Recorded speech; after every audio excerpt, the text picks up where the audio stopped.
Hello everyone, सभी प्यारे बच्चों का वार्म वेलकम करता हूँ वाईटी योर इंग्लिश ट्यूटर पे। शुरू करेंगे 14 मार्च की क्लास को सेकंड एडिटोरियल के साथ द हिंदू के रॉन्ग मैसेजिंग इसका टाइटल है। आर्टिकल लिखा गया है CAA एक्ट पे, सिटीजनशिप अमेंडमेंट कानून 2019 का, वो कंट्रोवर्शियल एक्ट जिसको 2024 में फिर से लाया जा रहा है ठीक इलेक्शन से पहले। चलिए आर्टिकल को देखो, रीड तो करना ही है। रीड करने के साथ साथ ग्रामर पे और वोकैब पे काम कर सको तो उससे भी अच्छा है। तो मैं आपसे कुछ पॉइंट शेयर करता रहूँगा क्लास के दौरान, जिनको आपको क्लास के एंड में इस क्विज पे अप्लाई करना है। ऊपर कॉम्प्रिहेंशन है, बीच में ग्रामर वोकैब है, लास्ट में ग्रामर के क्वेश्चंस हैं। ठीक है, आपका ऑब्जेक्टिव है 7 में से आपको 6-7 मार्क्स मिले। क्विज से क्लास के लास्ट में निपटा जाएगा। क्लास को शुरू करते हैं, आइए कुछ नया सीखते हैं।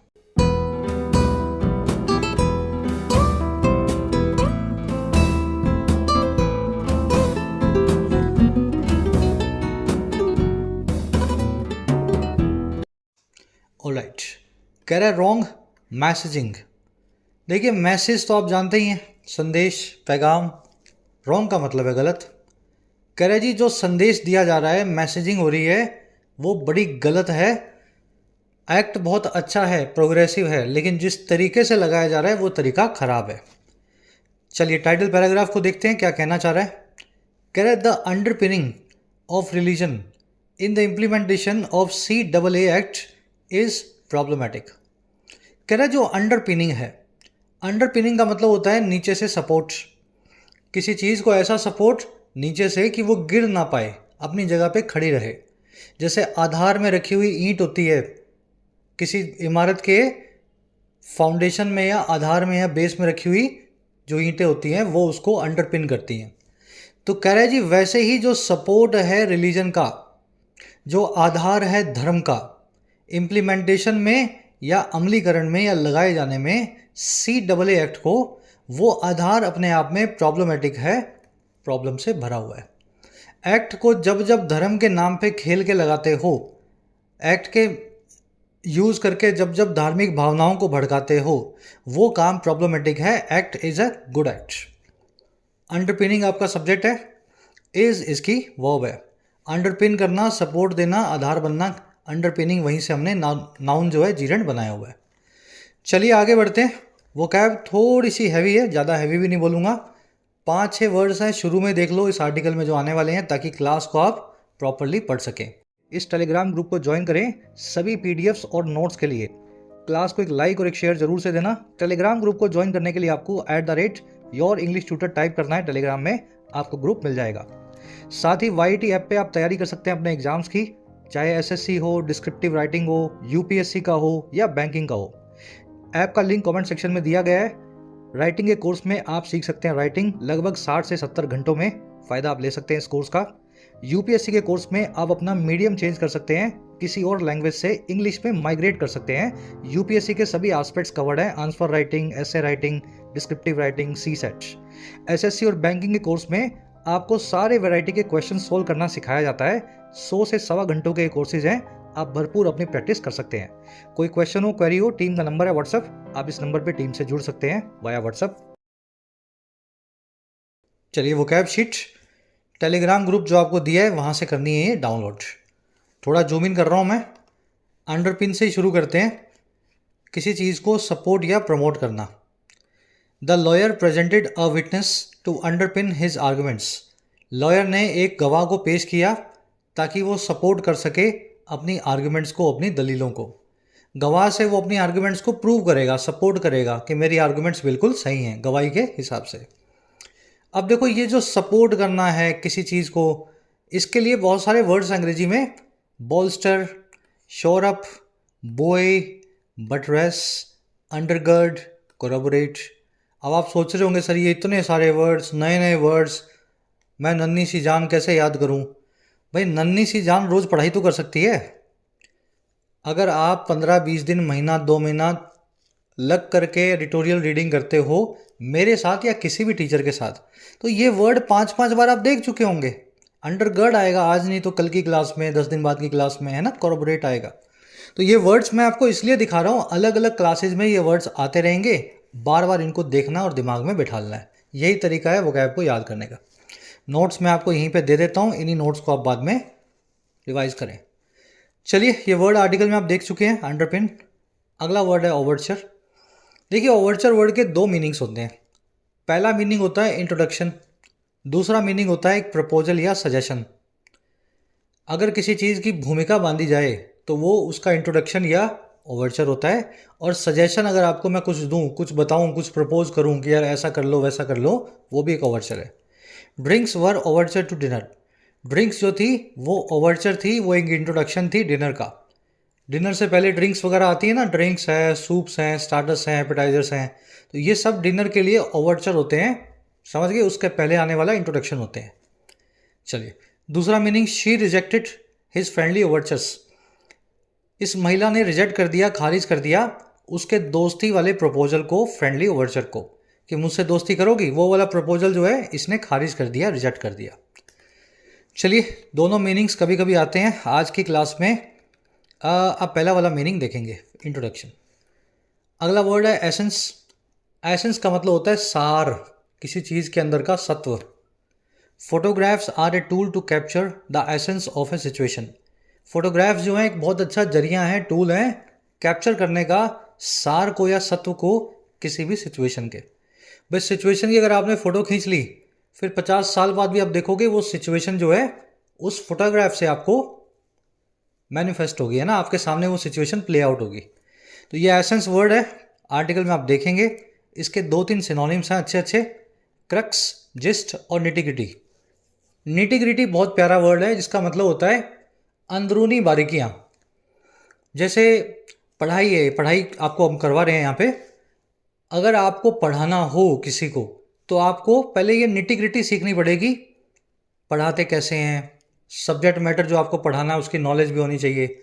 समझ पा रहे हो मेरी बात को? किसी भी काम की जो अंदरूनी बारीकियाँ होती हैं उनको अंग्रेजी में बोलते हैं निटिग्रिटी। तो ये वर्ड याद रखेंगे, एसेंस से ही जुड़ा हुआ है, अंदरूनी बारीकियाँ और सार में ज़्यादा कुछ फ़र्क नहीं होता। चलिए, अगला वर्ड है प्रोपेगेंडा। ये वर्ड है ना प्रोपेगेंडा, इसके मीनिंग्स मल्टीपल हैं, अच्छे भी हैं और बुरे भी हैं। लेकिन ये वर्ड जनरली नेगेटिव वर्ड होता है और इसका मतलब होता है सिलेक्टिव एडवर्टाइजिंग या परसुएसिव एडवर्टाइजिंग। मुझे आपसे कोई काम करवाना है, आपसे कोई बात मनवानी है, तो मैं आपको वही फैक्ट्स बताऊंगा जिससे आप मान जाएं। समझ पा रहे हो मेरी बात को? कोई काम आपसे करवाना है जिसमें बड़ा खतरा है, तो मैं खतरे की बात नहीं करूंगा, उस काम के फ़ायदों की बात करूंगा। तो जब भी कुछ आप ऐसी बात करते हो तोड़ मरोड़ करके कि सामने वाले से अपना काम निकलवा लो, उसको अंग्रेजी में बोलते हैं प्रोपेगेंडा। इसमें आप झूठ नहीं बोलते हो नेसेसरली, लेकिन आप सिलेक्टिव इन्फॉर्मेशन देते हो, तोड़ मरोड़ करके अपनी इन्फॉर्मेशन को सामने वाले को परोसते हो। Most news channels are being accused of spreading political propaganda. ज़्यादातर न्यूज़ चैनल जो हैं उनको अक्यूज़ किया जा रहा है, आरोप लग रहा है स्प्रेड करने का राजनीतिक प्रोपेगेंडा को। समझ गए ना, राजनीतिक जो है तोड़ मरोड़ वाली बातों को। चलिए, ये वर्ड आर्टिकल में आप देखेंगे, प्रोपोगेट नाम की वर्ब से ये आर्टिकल बना हुआ है, वर्ड बना हुआ है। चलिए, लास्ट वर्ड है अपना आज का, कौन सा है भाई? Underscore. Underscore, highlight, emphasize, accentuate, underline, किसी चीज़ पे जोर देना, प्रकाश डालना, उसको लाइमलाइट में लाना। ठीक है, थ्रो लाइट अपॉन भी बोलते हैं इसको, पंक्चुएट भी बोलते हैं। आज आप एक्सेंचुएट नाम का वर्ड आर्टिकल में देखेंगे। द टीचर अंडरस्कोर्ड या accentuated the need for hard work. Teacher ने प्रकाश डाला, रोशनी डाली या हाईलाइट किया उस ज़रूरत को जो है मेहनत करने की, हार्डवर्क की। ठीक है, accentuate, you will see the word in the article today. चलिए, अब आर्टिकल पे आते हैं, एक समरी आपको दें। आज की वोकैब थोड़ी हैवी थी, ऐसा फील मत करना सर ये क्या पढ़ा दिया, बहुत हैवी है ना, हैवी है आज की वोकैब। आर्टिकल पे आओ। समरी ये इस आर्टिकल की कि CAA एक्ट जो है ना 2019 में आया था और काफ़ी कंट्रोवर्सी इस पे हुई थी, सिटीजनशिप अमेंडमेंट एक्ट। इसको 2024 में अचानक से इलेक्शन से पहले सरकार जो है फिर इम्प्लीमेंट कर रही है। अब ये क्यों कर रही है, इसके कई रीजन्स इस आर्टिकल में बताए गए हैं। One of the reasons is कि पब्लिक का ध्यान जो है वो डाइवर्ट किया जाए इलेक्टोरल बॉन्ड की कंट्रोवर्सी से। इलेक्टोरल बॉन्ड की कंट्रोवर्सी आपको पता होगी, नहीं पता तो पढ़ लेना, आजकल चल रही है, खूब गर्म जोशी से है। किस किस आदमी ने सरकार को गुपे चुपे पैसा दिया और फिर अपना काम निकलवाया, इस इलेक्टोरल बॉन्ड कंट्रोवर्सी से पता लगेगा। तो कहने का मतलब ये है कि सरकार थोड़ी घबराई हुई है कि इस कंट्रोवर्सी में कहीं हवा ना पलट जाए, इसलिए रिलीजन के नाम पे CAA एक्ट को फिर से इम्प्लीमेंट किया जा रहा है। इस आर्टिकल में CAA के नया जो रूप है उसको भी एनालाइज किया जाएगा, इसकी अच्छाइयाँ और बुराइयाँ भी बताई जाएंगी और सरकार के लिए नसीहत भी है।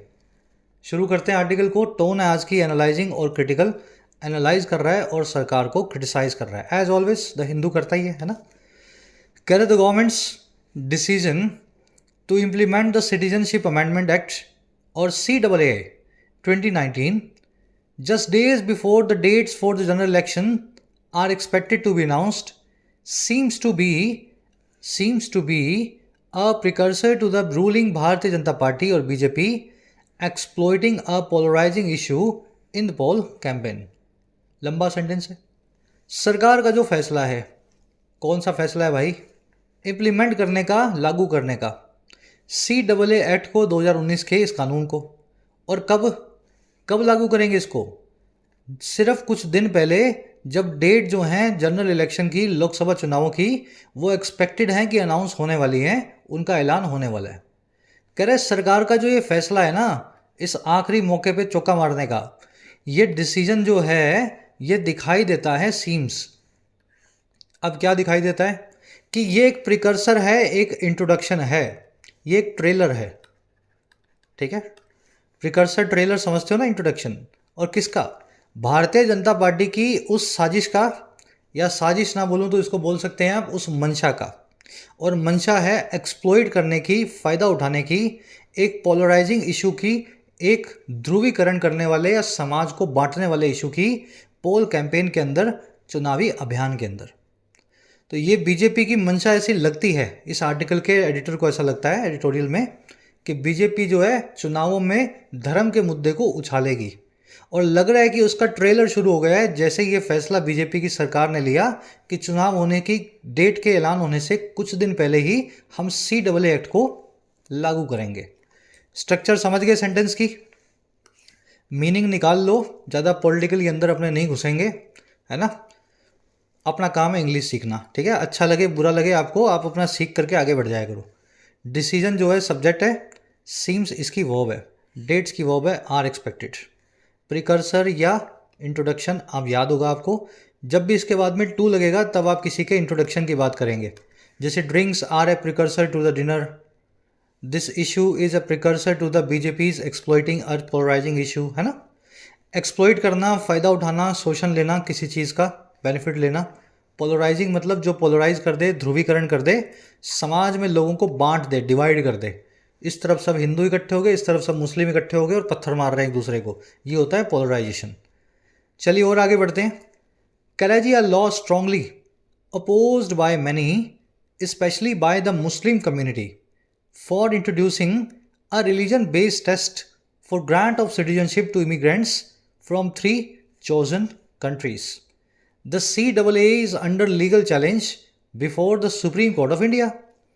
कह रहा है एक ऐसा लॉ, कौन सा लॉ भाई, जो बड़ा मजबूती से अपोज्ड है। अपोज्ड यहाँ पे वर्ब की थर्ड फॉर्म एडजेक्टिव पार्टिसिपल का काम कर रही है लॉ के लिए। कह रहे एक ऐसा कानून जो बड़ा मजबूती से अपोज्ड है कई लोगों के द्वारा, मैनी के द्वारा। और किसके द्वारा? खासकर कोमा लगा के बता रहा है, खास करके मुस्लिम कम्युनिटी के द्वारा। और क्यों अपोज्ड है? क्योंकि ये इंट्रोड्यूस करता है, लेकर के आता है एक रिलीजन पे आधारित टेस्ट को, इम्तिहान को। और ये इम्तिहान किस चीज़ के लिए है? यह है देने के लिए, ग्रांट के लिए सिटीजनशिप यानी भारत की नागरिकता। और ये दी जाएगी इमिग्रेंट्स को, बाहर से आने वाले प्रवासियों को, 3 चुने हुए देशों से, चोजन कंट्रीज से। कह रहा है ये जो लॉ है ना इस टाइप का, जो सबको अच्छा नहीं लग रहा, मुस्लिम कम्युनिटी को खास करके, इसमें 3 ही कंट्रीज़ के कुछ लोगों को सिटीजनशिप मिलेगी। कह रहा है ऐसा जो लॉ है ना, ये लॉ जो है CAA, ये अंडर लीगल चैलेंज है, इस पे लीगल रिट लगी हुई है सुप्रीम कोर्ट के सामने, सुप्रीम कोर्ट ऑफ इंडिया के सामने। सेंटेंस हकीकत में इतना ही है, the CAA is under legal challenge. ये जो पूरा इसने कहानी की है, इस लॉ के बारे में एडिशनल इंफॉर्मेशन दी है। क्या है जी? एक लॉ है, अपोज्ड बाय मैनी है, स्पेशली बाय मुस्लिम कम्युनिटी है, फलाना है, ढिमकाना है, रिलीजन बेस्ड टेस्ट है, 3 कंट्रीज़ को देगा। समझ पाए मेरी बात को? पकड़ो इस चीज़ को, है ना, इसलिए मुश्किल लगती है और समझ जाओगे तभी आसान लगेगी अंग्रेजी। चलो आगे बढ़ते हैं। Enacted in 2019, it was not implemented until now. Enact होकर के 2019 में ये जो कानून है इम्प्लीमेंट नहीं हुआ था अभी तक। और क्यों नहीं हुआ था? As the government did not notify the rules to operationalize its provisions. क्योंकि सरकार ने नोटिफाई ही नहीं किया रूल्स को, लागू या रिलीज ही नहीं किया इस एक्ट पे बने हुए नियमों को, ताकि ऑपरेशनलाइज किया जा सके या सही तरीके से इम्प्लीमेंट किया जा सके इसकी प्रोविजंस को, इस कानून की धाराओं को। तो पहले बनता है एक्ट, बता देते हैं आपको जीके के लिए, जीएस के लिए। उसके बाद बनते हैं रूल्स और उसके बाद बनती हैं गाइडलाइंस। एक्ट में ये बताते हैं क्या करना है, रूल्स में ये बताते हैं वो होगा कैसे, और गाइडलाइंस में ये बताते हैं स्टेप बाय स्टेप प्रोसेस क्या है। तो एक्ट तो बन गया था, ये दोनों काम अभी तक बाकी थे। ठीक है, चलिए। गवर्नमेंट की वो डिड नॉट नोटिफाई, इट की वो वॉज नॉट इम्प्लीमेंटेड। कह रहा the timing of rules being notified raises a legitimate doubt if it is an attempt to divert public attention away from the electoral bonds controversy। कह रहे जो timing है, जो वक्त है, नज़ाकत है वक्त की, और किसके, इस एक्ट के रूल्स के नोटिफाइड होने की। Rules being notified, being notified क्या है, पैसिव जेरेंट। कह रहे जो टाइमिंग है इस एक्ट के ऊपर बने हुए रूल्स के लागू होने की या नोटिफाई या रिलीज होने की, वो सवाल खड़ा करती है, रेज करती है एक सही डाउट को, एक लेजिटिमेट शक को, कि क्या ये एक अटेम्प्ट है, क्या ये एक कोशिश है बांटने की या डाइवर्ट करने की लोगों की अटेंशन को, ध्यान को, और कहाँ से, अवे फ्रॉम, दूर इलेक्टोरल बॉन्ड्स की कंट्रोवर्सी से। तो सरकार फंसी हुई लगती है इस कंट्रोवर्सी के अंदर। सुप्रीम कोर्ट सरकार के पीछे ऑलमोस्ट पड़ी गया है कि बताओ किस किस ने आपको पैसा दिया और क्यों दिया। तो वहाँ से आपका ध्यान हटाने के लिए सिटीजनशिप अमेंडमेंट के रूल्स को नोटिफाई करवाया गया, ऐसा इनको लगता है। टाइमिंग्स की वर्ब है रेजेस, रेज करना, खड़ा करना। ट्रांजिटिव वर्ब है, हमेशा अपने बाद में एक ऑब्जेक्ट लेगी एक्टिव में। ठीक है, एक्टिव में। इट की वर्ब है इज, डाइवर्ट करना यानी हटाना, दूर करना। अवे फ्रॉम मतलब किसी चीज़ से हटाना। चलिए आगे बढ़ते हैं। आगे करें, the rules were unveiled at a time when the nation was questioning the delay in the submission of details about the purchasers of anonymous electoral bonds। कह रहे जी ये रूल्स जो है ना, ये अनवील किए गए। अनवील करना यानी किसी चीज़ से पर्दा हटाना, व्हील को हटाना यानी किसी चीज़ को बेनकाब करना, सबके सामने रिलीज़ करना। इन रूल्स को रिलीज़ किया गया ऐसे एक वक्त पे, एट अ टाइम, जब देश जो है पूरा सवाल उठा रहा था, क्वेश्चन कर रहा था उस देरी या डिले को जो आई है सबमिशन में, उन डिटेल्स को लेकर के, जो डिटेल्स हैं बारे में परचेज करने वालों के, इन अनोनिमस इलेक्टोरल बॉन्ड्स को। अनोनिमस यानी गुपे छुपे, इलेक्टोरल बॉन्ड्स आप जानते हैं पॉलिटिकल पार्टीज़ को डोनेशन देने के लिए काम आते हैं। और देश जो है क्वेश्चन कर रहा था उस इंफॉर्मेशन को लेकर के भी, जो है and the parties that redeem them, वो पार्टीज़ के लिए जिन्होंने इन इलेक्टोरल बॉन्ड्स को रिडीम किया, इन बॉन्ड्स को क्लेम किया। समझ पाए सेंटेंस को? तो पूरा देश यही पूछता है कि किस बिजनेसमैन ने सरकार की किस पार्टी को, ऑपोजिशन की किस पार्टी को कितना पैसा गुपे छुपे दिया है, हमें बताओ। फिर हम चेक करेंगे उसको सरकार से क्या क्या फ़ायदे मिले। तो ये कंट्रोवर्सी से आपका ध्यान हट जाए, इसलिए CAA एक्ट को लाया गया है। रूल्स की वर्ब है वर अनवील्ड, अनवील करना, अनकवर करना, अनअर्थ करना, एक्सपोज करना। नेशन की वर्ब है was questioning, questioning the delay यानी देरी पे सवाल उठा रही थी। सवाल था, देरी थी सबमिशन ऑफ डिटेल्स की, दो चीज़ों के बारे में। पहली चीज़ थी परचेज किसने किया, अबाउट द परचेजर्स, और दूसरी चीज़ थी वो पार्टियां कौन है जिन्होंने रिडीम किया। रिडीम करना, किसी चीज़ को क्लेम करना, है ना। बॉन्ड आपको मिल गया, फिर आप बैंक के पास जाओगे, उस बॉन्ड को कैश में कन्वर्ट करोगे। अनोनिमस होता है जिसके बारे में किसी को पता ना हो, बिल्कुल गुपा छुपा, नेमलेस। कह रहा the circumstances make one question the urgent need to implement a law that has not been acted upon for 5 years। कह रहा है जी सर्कमस्टांसेस जो हैं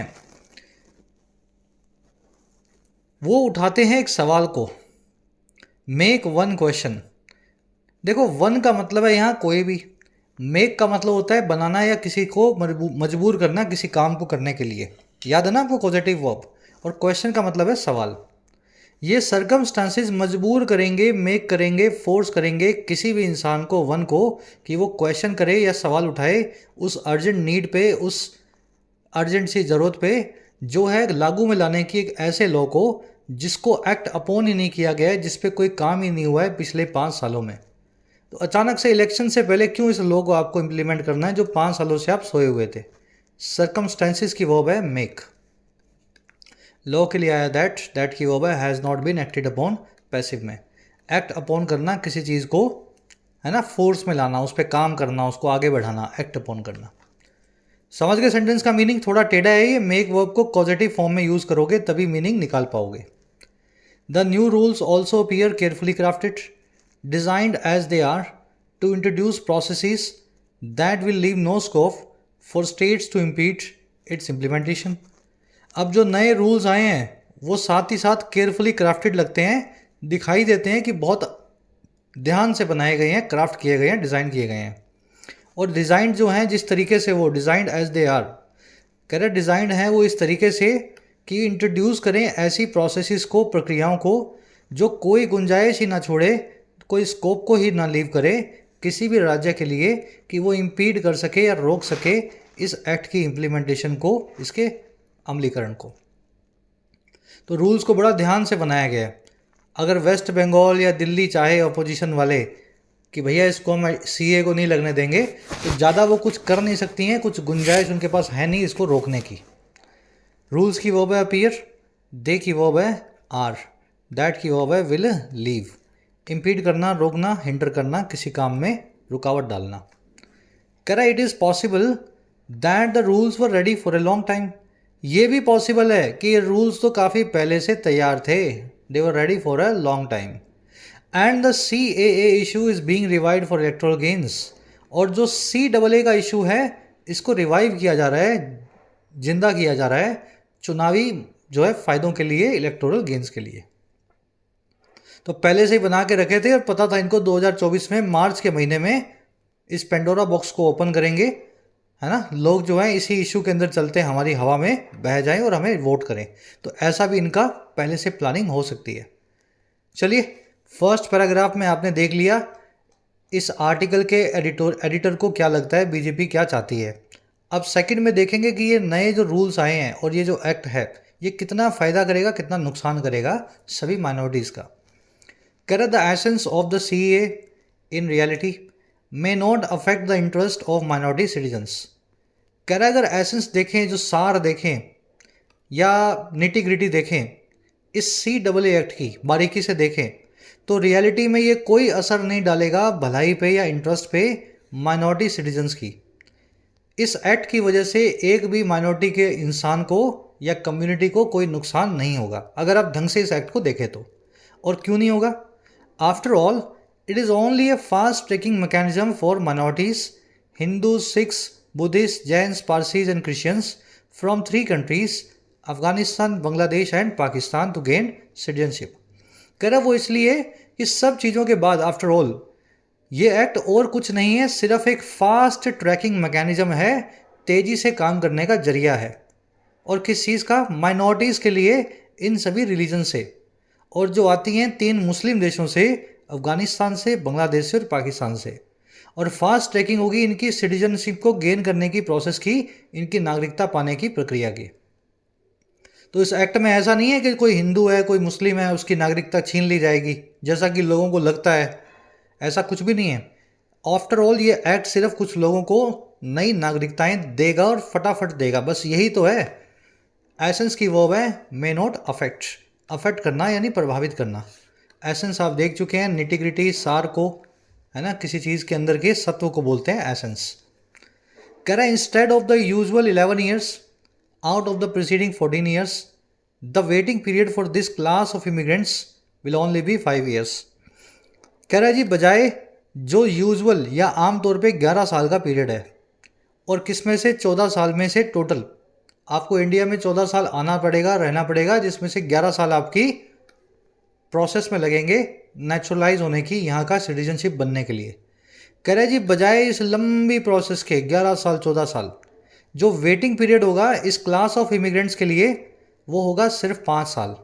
ये जो सारे आए हैं अफगानिस्तान से है ना, सिर्फ 5 साल में इंडिया के नागरिक बन सकते हैं। लेकिन शर्त क्या है? शर्त ये है कि provided they had arrived before December 31st 2014। बशर्तें या प्रोवाइडेड का मतलब होता है बशर्तें कि वो यहाँ आ चुके थे भारत में आज से 10 साल पहले, दिसंबर 31 2014 से पहले। तो ये एक्ट जो है उन्हीं लोगों के लिए है जो 10 साल पहले भारत में आए थे। 14 के बाद जो लोग आ रहे हैं उनका इस एक्ट से कोई कनेक्शन नहीं है। जो भारत में पहले से रह रहा है उसका भी इस एक्ट से कोई कनेक्शन नहीं है। ठीक है। इंस्टेड ऑफ मतलब बजाय, इसको रादर देन भी बोल सकते हैं। वेटिंग पीरियड की वर्ब है विल बी, और दे की वर्ब है हैड अराइव्ड। दे आया इन लोगों के लिए, हैड अराइव्ड लगा के पास्ट परफेक्ट लगाया गया है। ये काम पास्ट का भी पास्ट है ना। पास्ट परफेक्ट तभी लगाओगे जब दो काम पास्ट में दिए हों और पुराना वाला काम हो जो दोनों में से, वो पास्ट परफेक्ट में बताया जाता है। प्रोवाइडेड को हिंदी में बोलते हैं बशर्तें। कह रहे जी further, there is nothing in it that removes anyone citizenship. कितनी प्यारी बात लिखी गई है इस आर्टिकल में। सरकार के लिए क्रिटिकल है, लेकिन ये एक्ट को जो है बड़े अच्छे से समझा रहा है खोल के। कह रहा है जी और आगे अगर आप देखें तो इस एक्ट में कुछ भी ऐसा नहीं है कि किसी भी इंसान की सिटीजनशिप इससे छीनी जा सके। इसमें कोई ऐसा प्रोविज़न ही नहीं है, प्रावधान ही नहीं है कि अगर आप एक इंडियन हैं तो आपसे आपका आधार कार्ड, आपकी नागरिकता ले ली जाए। नथिंग की वर्ब है इज, दैट की वर्ब है रिमूव्स। कह रहा है the problem with the CAA is twofold. जो समस्या है CAA एक्ट के साथ वो टू फोल्ड है, दो फोल्ड वाली है, दो तह वाली है या दो चेहरे वाली है। अब वो दोनों प्रॉब्लम्स आपको बताएगा। First, in its discriminatory norm that specifies some religious communities as eligible for citizenship. पहली प्रॉब्लम है इसकी डिस्क्रिमिनेटरी नॉर्म में। डिस्क्रिमिनेटरी मतलब डिस्क्रिमिनेशन वाली, भेदभाव वाली। नॉर्म का मतलब होता है कानून या शर्त, कोई धारा या कलम। तो इसके जो डिस्क्रिमिनेटरी नॉर्म है जो स्पेसिफाई करती है कुछ खास रिलीजियस कम्युनिटीज़ को ही कि वो एलिजिबल होंगी सिटीजनशिप के लिए। तो ये प्रॉब्लम है इससे पहली कि मुस्लिम्स को सिटीजनशिप क्यों नहीं देती है जो बाहर से, पाकिस्तान से या बांग्लादेश से आना चाहें। ठीक है। प्रॉब्लम की वर्ब है इज, दैट की वर्ब है स्पेसिफाइज। डिस्क्रिमिनेटरी का मतलब होता है भेदभाव भरा। टू फोल्ड मतलब दो तह वाला या दो, समझ गए ना, एस्पेक्ट वाला। कह रहे जी all those from these 6 religions in these 3 countries are presume to have fled persecution. अब इसका जवाब भी इसने दे दिया। ये सभी लोग, हिंदू, ये बुद्ध है ना, जैन्स और ये सब जो हैं, ये सभी लोग जो हैं इन 6 रिलीजन से, पारसी, क्रिश्चियन, इन तीनों कंट्रियों में ये माने जाते हैं, प्रिज्यूम्ड किए जाते हैं कि ये फ्लड करके आए हैं, ये भाग करके आए हैं परसिक्यूशन से। परसिक्यूशन होता है सताना। अगर पाकिस्तान से कोई हिंदू भारत में आया है, कोई क्रिश्चियन भारत में आया है, तो ज़रूर अपनी जान बचा के ही भारत में आया होगा, फ्ली करके या बच करके आया होगा परसिक्यूशन से या हैरेसमेंट या टॉर्चर से। तो ऐसा इस एक्ट का मानना है, ये आपको बता रहा है ना। दोज की वर्ब है आर प्रिज्यूम्ड। प्रिज्यूम करना, सपोज करना, अज्यूम करना, किसी चीज़ को सोचना है ना दिमाग में। परसिक्यूशन मैंने आपको बता दिया, सताने को बोलते हैं। फ्लड जो है फ्ली वर्ब की थर्ड फॉर्म है, हैव फ्लड। फ्ली का मतलब होता है कहीं से बच निकलना या भाग निकलना। अब एक सेकंड यहाँ पे ब्रेक लो, 2-3 सेंटेंसेस रह गए होंगे और ये फ्ली वर्ब को यूज़ कैसे करते हैं आपको फटाफट बता देते हैं। ठीक है। कभी कभी फ्ली वर्ब के बाद में आप देखेंगे कोई भी प्रपोजिशन नहीं लगी हुई है और कभी कभी इसके बाद में फ्रॉम लगा होता है। तो आपको ये जानना है फ्रॉम कब लगेगा। देखिए फ्ली का मतलब है भागना। अगर किसी प्लेस से आप इन जनरल भागते हैं, किसी जगह से आप इन जनरल भागते हैं, जैसे चोर जो है चोरी करके किसी जगह से भाग गया, विजय मल्ल्या जो है इंडिया से भाग गया, आप जो है अपने घर से भाग गए। चलो आप तो मत भागना, मतलब कोई भी इंसान अगर भाग जाए कहीं से, किसी प्लेस से इन जनरल, तो उस प्लेस को आप बिना फ्रॉम के लिखेंगे फ्ली के बाद। लेकिन अगर आप किसी सिचुएशन से या किसी अनप्लेजेंट पर्सन से भागें, आप अपने दुश्मन से भागें, आप वॉर से भागें, आप समझ गए ना मैं क्या कहना चाह रहा हूँ, अनप्लेजेंट सिचुएशन और पर्सन से भागें, तब इसके बाद में फ्रॉम लगाएं। The thief fled from the crime spot. चोर भाग निकला क्राइम स्पॉट से। अरे भाई भागा है, इन जनरल भागा है, पाँव से भागा है, फ्ली करके भागा है, तो यहाँ पे फ्रॉम की जरूरत नहीं है, यहाँ लिखो फ्लड द क्राइम स्पॉट। ठीक है, टेक्निकल एकेडमिक इंग्लिश यही कहती है कि फ्ली के बाद में फ्रॉम का इस्तेमाल ना किया जाए जब आप फिजिकली कहीं से भाग रहे हैं। चलो अब दूसरा देखो, the cat barely fled the dog. Cat ने बड़ा मुश्किल से जान बचाई, वो भागी कुत्ते से, कुत्ता उसको खाने ही वाला था, डॉग जो है उसको नाश्ता बनाने ही वाला था, बेयरली उसने फ्लेड किया। अब देखो एक अनप्लेजेंट पर्सन से या सिचुएशन से भागी है। अब ये मत बोलना सर कुत्ता पर्सन कैसे हो गया, भाई एक पर्सनैलिटी तो है ना डॉग अपने आप में, एक अनप्लेजेंट पर्सनैलिटी है कैट के लिए, कोई जगह का नाम नहीं है डॉग, किसी इंसान का नाम नहीं है, भले ही किसी इंडिविजुअल का नाम नहीं है, लेकिन एक पर्सनैलिटी है। तो फ्लड फ्रॉम द डॉग करेंगे, ऐसा आपको लिखना पड़ेगा। He was accuse of fleeing the punishment, उस पर आरोप लगा था पनिशमेंट से भागने का। पनिशमेंट यानी एक अनप्लेजेंट सिचुएशन है, फ्लीइंग फ्रॉम द सिचुएशन है ना, पनिशमेंट। चलिए बहुत इजी कॉन्सेप्ट है, एक बार में सीख गए होंगे। अब आगे बढ़ते हैं, आज के क्विज में आपसे पूछा गया है, कह रहा है others who do not fall into this category either due to their entering the country after the cut off date और because of their religion will continue to be treated as illegal migrants. कह रहा है दूसरे वो लोग जो fall into नहीं करते हैं इस कैटेगरी में कि वो इन 6 धर्मों से और 3 देशों से 2014 से पहले आए हैं, अगर वो इस कैटेगरी में नहीं आते हैं और या फिर वो आए हैं इंडिया में एंटर करके इस कट ऑफ डेट के बाद 31 दिसंबर 2014 की, तो कह रहा है ऐसे लोग जो है ना, जो इस तरह के हैं, वो चाहे वो अपने रिलीजन की वजह से, चाहे देश में लेट आने की वजह से नहीं आ पा रहे हैं CAA एक्ट में, वो जारी रहेंगे, कंटिन्यू रहेंगे ट्रीट किया जाना इलीगल माइग्रेंट्स के तौर पे, अवैध रूप से आने वाले प्रवासियों के तौर पे। ठीक है, तो अदर्स की वर्ब है will continue to be treated, who आया अदर्स के लिए वर्ब है इसकी डू नॉट फॉल। जब भी कहीं एंटर करते हैं किसी कंट्री में, किसी देश में, किसी कमरे में, घर में, दुकान में, मकान में, एंटर वर्ब अपने बाद कोई प्रेपोजिशन नहीं लेगी। She entered the house, thief entered the shop, we entered the country. ठीक है, एंटर्ड इंटू कुछ नहीं लगाना है, याद है ना कॉन्सेप्ट आपको। एंटर के बाद में इंटू लगता है, लेकिन तब लगेगा जब आप किसी से कोई डिस्कशन, कोई कॉन्ट्रैक्ट, कोई नेगोशिएशन करेंगे, डील करेंगे।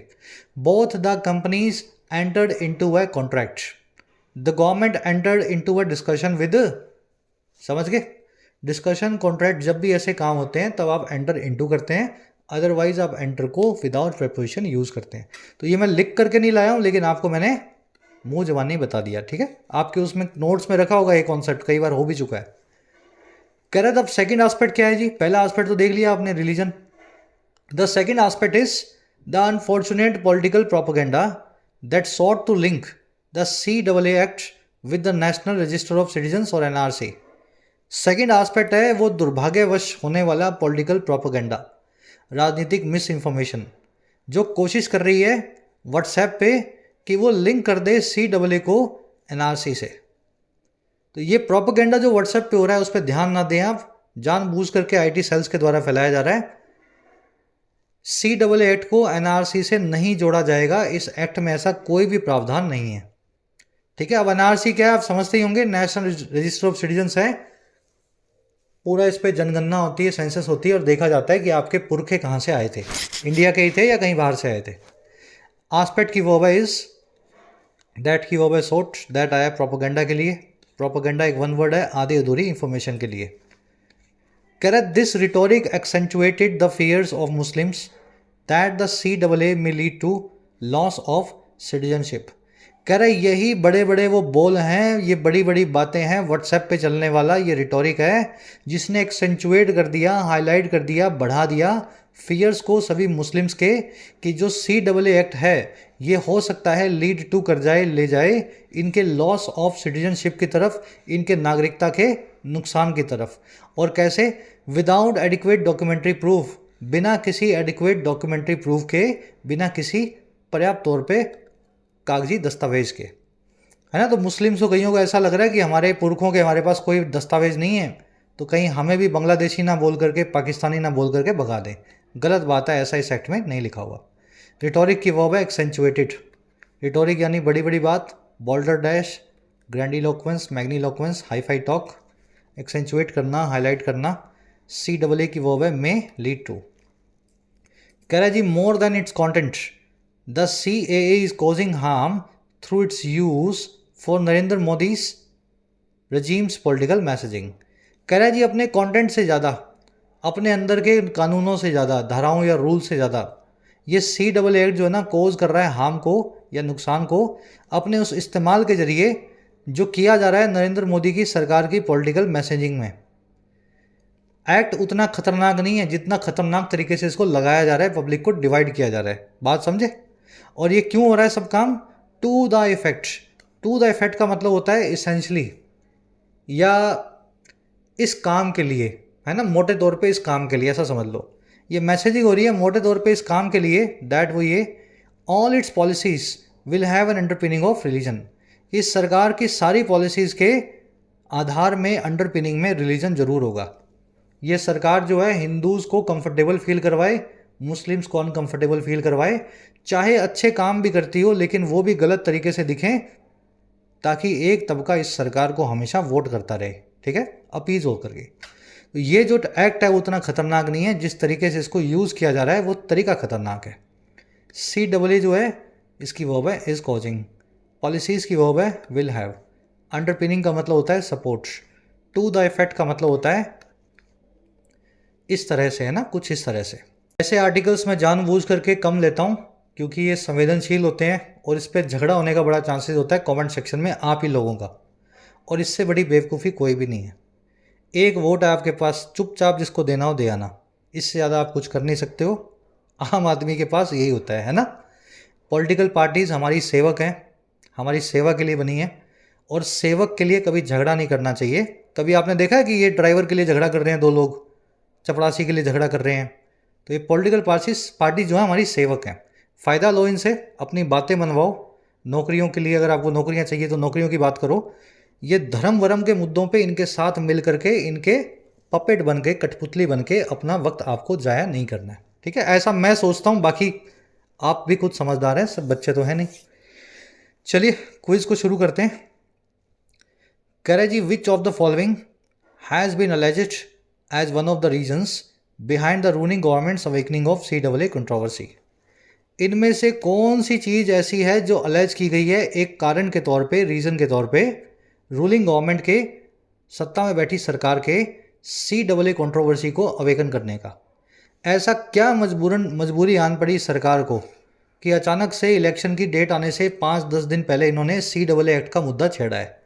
तो मजबूरी आपको बतानी है, ढूंढ लो, कमेंट सेक्शन में आंसर डाल दिया गया है, फर्स्ट कमेंट से आंसर निकाल दो, ठीक है?